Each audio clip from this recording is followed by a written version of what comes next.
Oh, Palace nil, United nil, and what was ultimately a frustrating and I would argue a disappointing result for Manchester United. Um, I think obviously we controlled the game, we dominated, we had obviously more shots, more control, more possession, and obviously it was a much infinitely better performance than that demolition last season at 4-0 last time at Selhurst Park. But I've said this at the beginning of the season, guys. My worry going into the season, well, the few key worries were, um, not having a functional left back and not basically being able to have like a functional attack.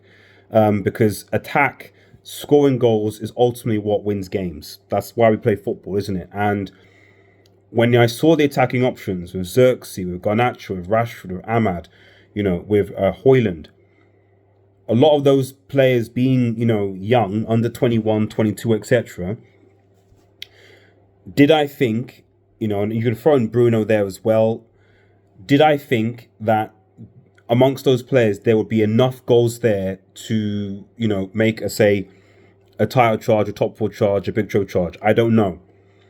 You know, who out of those players that I mentioned is going to score more than 20 goals? Who out of those players is going to score more than 15 goals? I think Rasmus just about scored more than 15 goals, maybe 16, 17 goals in all competitions last season.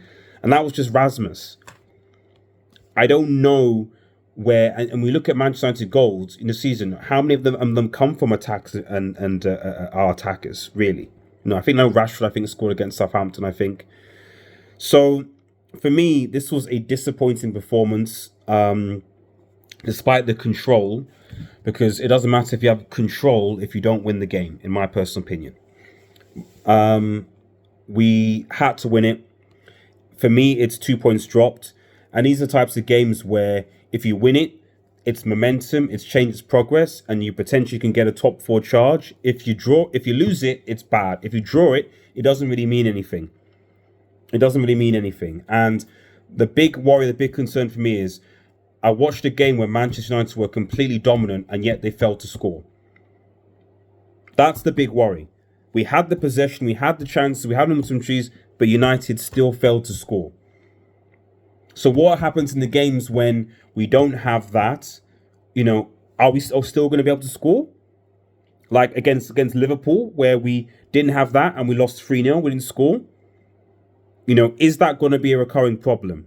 So shout out to obviously Onana to keep us in the game. Obviously, I think our defense actually were the best part of the game. Obviously, Matswari and Delit are always looking really good. Dallo as well, and so on. Onana, like I said, already making the saves. I think Garnacho was probably our best, attacker, maybe. I would say. But that's not really showing much. And Bruno was pretty bad today. The amount of attacks that broke down because of Bruno's decision making was really, really disappointing. I expect better from Bruno at this level.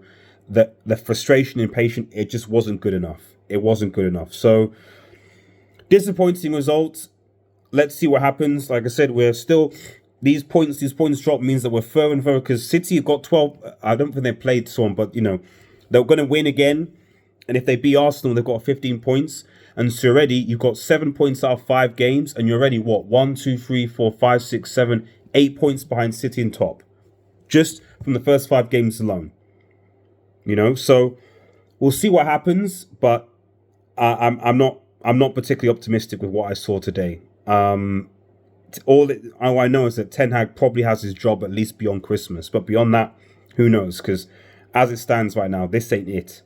Or at the very least, United need to invest in some quality forwards and attackers and let 1 or 2 of these guys go because they are not good enough, unfortunately.